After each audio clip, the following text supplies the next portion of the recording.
Good morning. तर आजचा भाग खूप इंटरेस्टिंग आहे. मी बोलले होते ना तुम्हाला, एक आपल्या रॉयल शेतकरी या स्टोरीमध्ये एक लव्ह स्टोरी ॲड होणार आहे म्हणून. तर चला तर वळूयात या स्टोरीकडे. दोन्ही स्टोरी एकत्र कंपेअरिंग करून आपण ही रॉयल शेतकरी स्टोरी बनवत आहोत. त्यामुळं चला वळूयात आपल्या कथेकडे. तर सर्वांना नमस्कार. रॉयल शेतकरी भाग 119. तर आजचा भाग पण डॉक्टर रोहित आणि पल्लवीवर आहे. कारण मी मागेच बोलली होती की स्टोरीमध्ये अजून एक लव्ह स्टोरी ऍड होत आहे म्हणून. तर चला वळूयात आपल्या कथेकडे. डॉक्टर रोहित आणि पल्लवी काही वेळाने घरी पोहोचले. तर ते घरी येण्याआधीच त्याचे डॅड तर ते आलेच होते आणि असं दाखवत होते की त्यांना काही माहीतच नाही म्हणून. त्यांच्या मॉमने औक्षण केलं दोघांचंही आणि तिच्या चेहऱ्यावरून हात फिरवून कानाच्या मागे स्वतःच्या डोळ्यातलं काजळ लावत म्हणाल्या, किती गोड दिसतेस. तर रोहित म्हणाला, मॉम पण तुझ्यासारखी क्यूट कोणच नाही हं. असं म्हणून त्या त्याने त्याचे हात त्यांच्या गळ्यात टाकून घरात निघाला. पण आता बदमाश मागनं तिच्या उघड्या कमरेवर चिमटा घेतला आणि ती अवाक होऊन पाहत होती त्याच्याकडं. तो तर तसाच तिला डोळा मारत म्हणाला, अगं बाहेर काय करतेस, ये ना आत. हे घर तुझंच आहे ना, ही मॉम पण तुझीच आहे, हे डॅड पण तुझेच आहेत. पण आता ती एकटी येणार तरी कशी ना, सोबत पाऊल टाका म्हणले होते डॅड आणि मॉम त्यांना. त्याचे डॅड फक्त एकदाच म्हटले, बेटा रोहित काय चाललंय. तसा तो जागेवर थांबला आणि म्हणाला, काय नाही डॅड, जस्ट किडिंग. तसं सगळे हसले.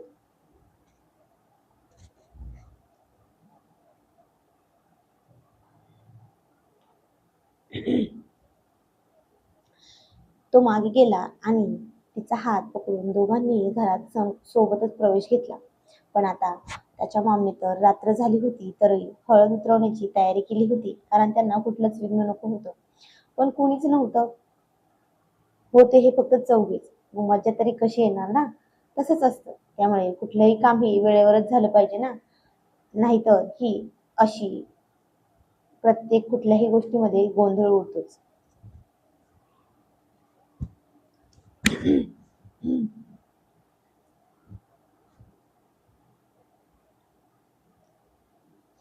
तिच्या मॉम डॅडने त्या दोघांना आज 5-5 वेळेस हळद लावली आणि त्यांनी ते काकण एकमेकांचं सोडलं. पण खूप हसी मजाक किंवा चेष्टा वेगवेगळे खेळ झालेच नाही, कारण समोर वडीलधारी मंडळी होती ना. आणि ह्याच्यासाठी तर मित्रपरिवार हवा असतो. पण इतक्या रात्री बोलवणार जरी कुणाला ना. आणि ते म्हणतात ना, नकटीच्या लग्नाला 12 विघ्न. तसंच झालं होतं दोघांचं. एकतर 10 वर्ष आधी जुनं प्रेम होतं आणि ते प्रेम लपवलं लपवलं लपवलं.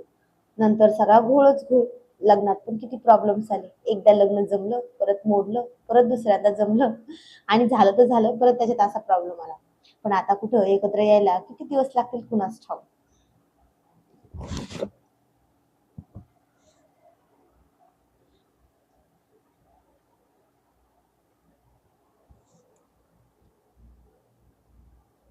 दुसऱ्या दिवशी सुट्टी होती, शनिवारी आणि रविवारी हॉस्पिटलला. पण इमर्जन्सी आली तर जावं लागतं हे त्याला पण माहिती होतं आणि घरी सगळ्यांना. म्हणूनच त्याच्या मॉमने सकाळी सकाळी 8 वाजता सत्यनारायणाची पूजा ठेवली होती, ते पण घरच्या घरी, कुणालाही न बोलवता.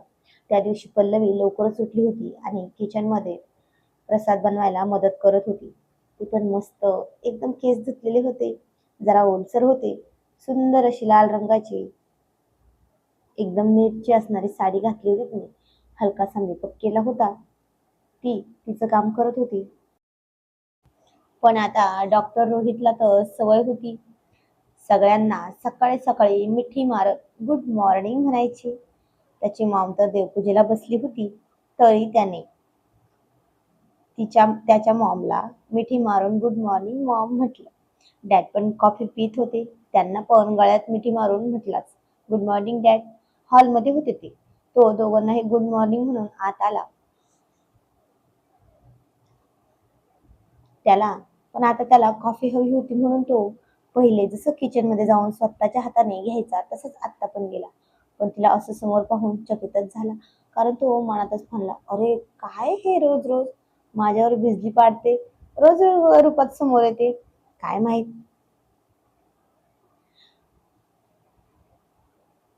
आता तिनं सगळे केस पुढे एका बाजूने घेतले होते. त्या साडीचा पदर कमरेवर खोचला होता आणि हातात हातभर बांगड्या घातलेल्या होत्या. एकदम गावाकडची गोरी छोरी अशी वाटत होती त्याला ती. त्यात केसात मोगऱ्याचे गजरे लावले होते, जे त्याच्या डॅडनी सकाळीच आणले होते. मंद मंद सुगंध सगळ्या किचनमध्ये त्या तुपाच्या खमंग वासात तिच्या मोगऱ्याचा मिसळत होता. त्याने तिला दारातूनच पाहून ओठांवर जीभ फिरवत म्हणला, "व्हॉट अ ब्युटी."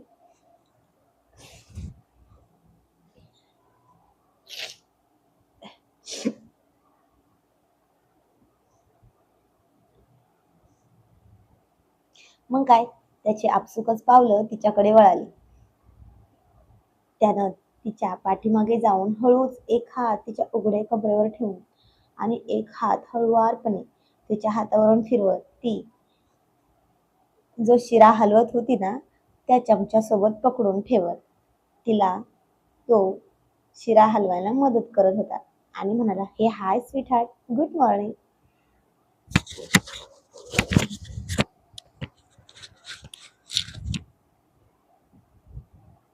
ती पण म्हणली, "गुड मॉर्निंग माय स्वीट बेबी." पण आता ती अशी मिठीत घेऊन जर आवेगाने दाबून ठेवत म्हणाला, "काय हे? काय ग? माझा काय मर्डर करायचा ठरवलायस का की प्लॅन केला आहेस तू?" ती म्हणली, "काय हो, सकाळी सकाळी शुभ शुभ बोलायचं असतं. शुभ शुभ सकाळी शुभ शुभ बोलायचं असतं, असं नाही म्हणायचं."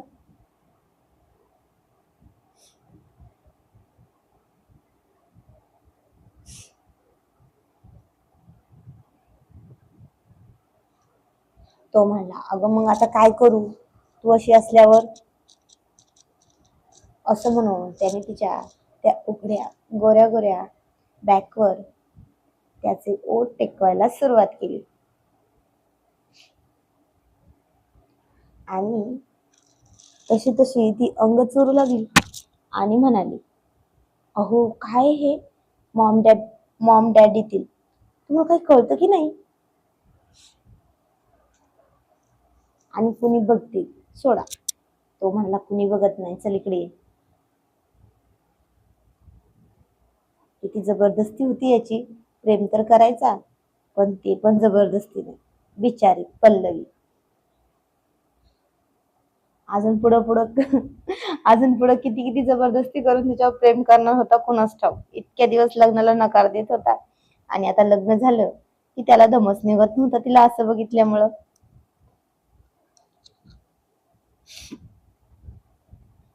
तो म्हणाला, "कुणीही इकडे येणार नाही हा." ती म्हणाली, "हो का? आणि ते का बरं?" तो म्हणला, "कारण त्यांना माहिती आहे की त्यांचा बेबी तिच्या बेबी सोबत बिझी आहे. ते पण नवीन आहे ना म्हणून." ती म्हणली, "ओ रिअली?" असं म्हणून गॅस बंद केला तिनं आणि त्याच्या गळ्यात हात टाकून त्याला स्वतःकडे ती त्याच्याकडे फिरली. तो म्हणला, "अरे यार, असं नको ना करूस प्लीज." ती म्हणली, "मी तर करणार." आणि ती काय करत होती माहितीये का? तिनं त्याला इतकं जवळ ओढून घेतलं होतं की तिच्या छातीचे ते दोन उभार त्याच्या छातीवर प्रेस होत होते आणि त्याच्या शरीरात तर तिच्या प्रेमाच्या ठिणग्या पडत होत्या.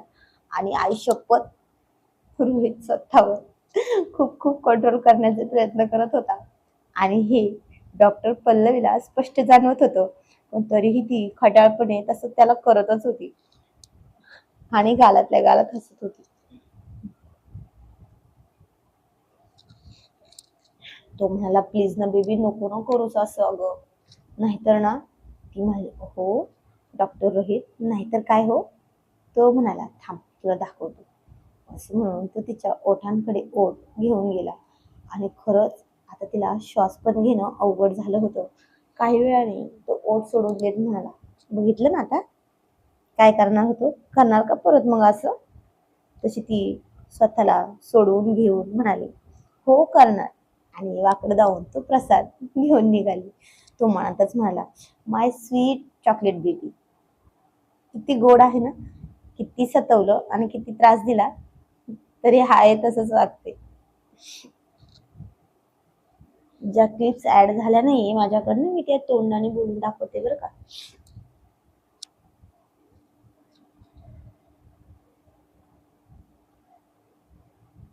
किचन मध्ये रोहितचा तो रोमॅन्टिक अंदाज पाहून पल्लवीचा तर श्वासच रोखला होता त्यानं. पण तेवढ्यात बाहेरून मॉमच्या चालण्याचा आवाज आला आणि पल्लवीने स्वतःला रोहितच्या मिठीतून सोडवून घेतलं. ती धापा टाकत आणि साडी सावरू लागली.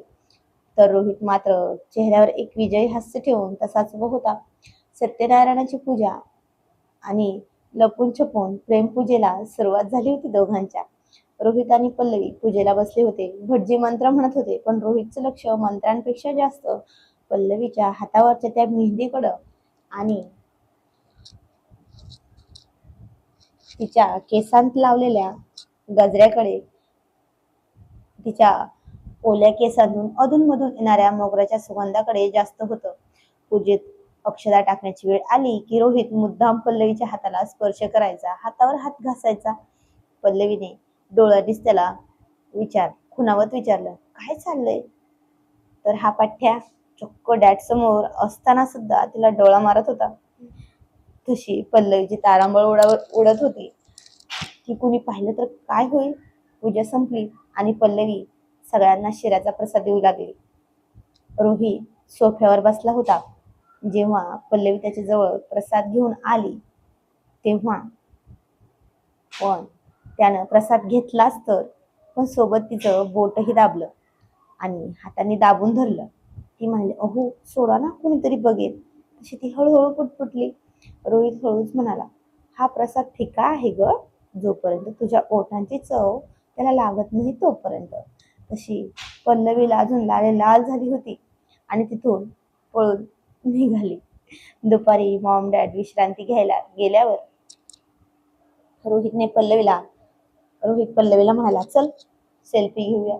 आणि या सेल्फी घेण्याच्या बहाण्याने वरच्या रूम मध्ये बोलावून घेतलं तिला.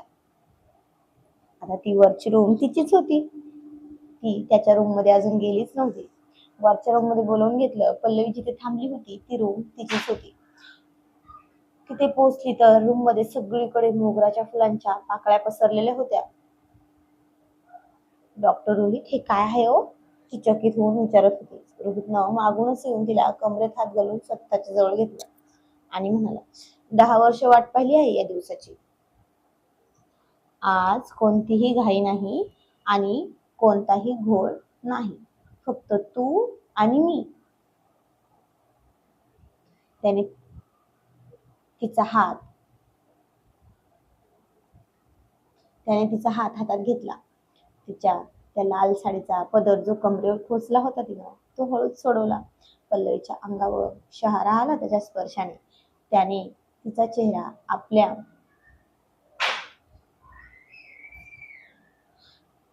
हातात घेतला आणि तिच्या कपाळावर एक दीर्घ चुंबन घेतलं. तो म्हणाला, पल्लवी तू आज साडीतून इतकी सुंदर दिसतेस की काय, की मला वाटते की तुला कुठेतरी लपूनच ठेव. असं म्हणून दोघांनीही 2-3 मस्त रोमॅन्टिक सेल्फी घेतल्या. तो तिला जवळ घेणार इतक्यात रोहितचा फोन वाजला. हॉस्पिटलमधून इमर्जन्सी कॉल आला होता त्याला.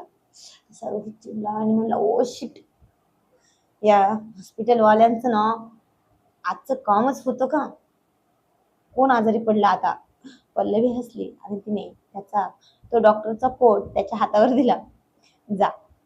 ती म्हणाली, जा, कुणाचा तरी जीव वाचवणं तुमच्या प्रेमापेक्षा जास्त महत्वाचं आहे.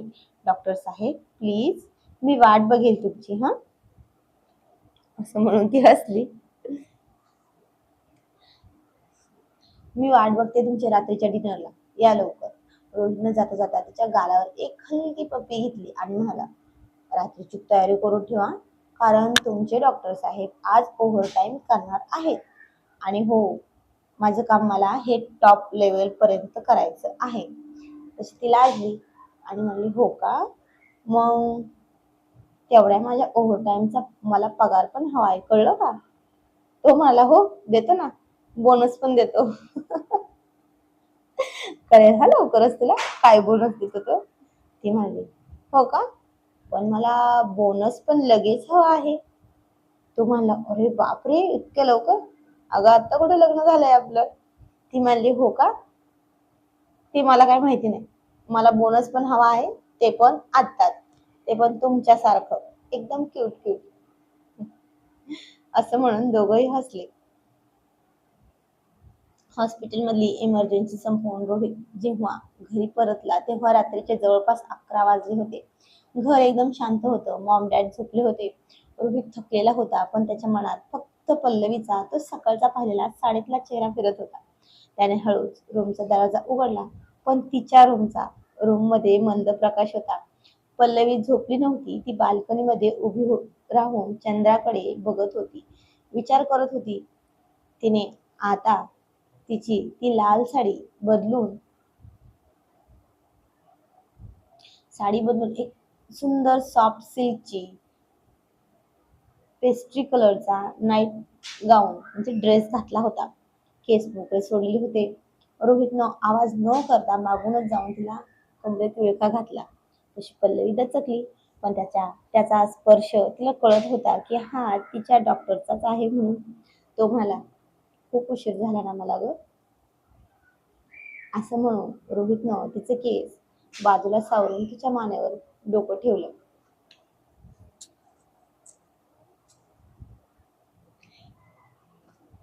त्याचा गरम श्वास पल्लवीच्या मानेवर स्पष्ट स्पर्श करत होता आणि तिला तो स्पष्ट जाणवत होता, ज्यामुळे तिच्या अंगावर काटा आला.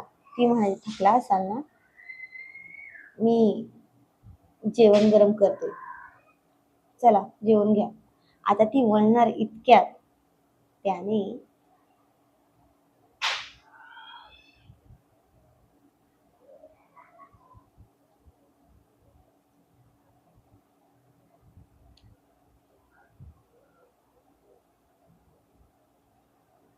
त्याने तिला अधिकच घट्ट पकडलं. तो म्हणाला भूक जेवणाची नाही पल्लवी, भूक या शांततेची आणि तुझी आहे. रोहितच्या आवाजात एक वेगळीच आर्द्रता होती. रोहितने तिला फिरवून आपल्या समोर केलं. बाल्कनीतून येणारा चंद्राचा प्रकाश तिच्या चेहऱ्यावर पडत होता. रोहित म्हणला सकाळी तू त्या लाल साडीत आणि मोगऱ्याच्या गजरात एकदम अप्सरा वाटत होतीस ग, पण आता या साध्या रूपात तू माझी, फक्त माझी पल्लवी वाटतेस, पहिल्यासारखी एकदम शुद्ध आणि निरागस. पल्लवी लाजत म्हणली काय हो, चष्मा होता का घातलेला आज सकाळी. आता जास्त स्तुती करू नका, चला जेवायला. रोहित खोडकरपणे हसला आणि तिला चक्क उचलून घेतलं त्याने. ती म्हणली हो हळू जरा, आणि पुन्हा म्हणले आऊच जरा हळू ना. तो म्हणला आवाज करू नकोस ना, नाहीतर कोणी उठेल. असं म्हणून तिने फक्त असं केलं आणि तिने तिचे हात त्याच्या गळ्यात टाकले. त्याने तिला बेडवर न नेता बाल्कनी त्या छोट्या सोफ्यावर बसवलं. रात्रीची थंड हवा सुटली होती. रोहितने तिचा हात आपल्या हातात घेतला आणि तिच्या हातावरच्या मेहंदीवर आपले ओठ टेकवले. लग्नानंतरच लग्नानंतरचे हे पहिले दिवस, काही दिवस आपल्या आयुष्यात पुन्हा येत नाहीत ना.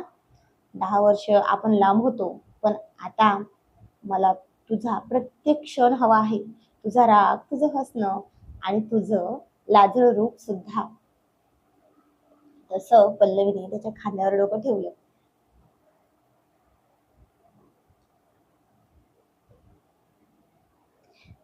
ती म्हणली मी कुठे जाणार आहे तेव्हा, आता तर आयुष्यभर तुम्हाला मला सहन करायचं आहे डॉक्टर साहेब. रोहितनं तिच्या हनवटीला धरून तिचा चेहरा वर उचलला. दोघांच्याही नजरा एकमेकांत गुंतल्या होत्या.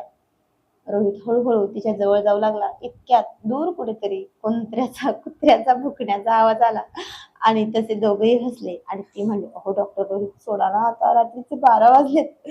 पल्लवी सुटण्याचा प्रयत्न करत होती, पण रोहितनं तिचे हात धरून तिला पुन्हा आपल्याकडे ओढलं आणि तिच्या कानात हळूच कुजबुजत म्हणाला रात्र आता कुठे सुरू झाली आहे गो डार्लिंग, पिक्चर अजून बाकी आहे. तर आजचा भाग कसा वाटला ते कमेंट मध्ये नक्की सांगायचंय. तर जाणून घेऊया पुढील कहाणी पुढील भागामध्ये. नवीन असाल तर आपल्या चॅनलला नक्की सबस्क्राईब करा, लाईक करा, शेअर करा आणि बेल आयकॉन नक्की दाबा, म्हणजे तुम्हाला वेळोवेळी अपडेट्स आपल्या चॅनलचे येत राहतील. धन्यवाद.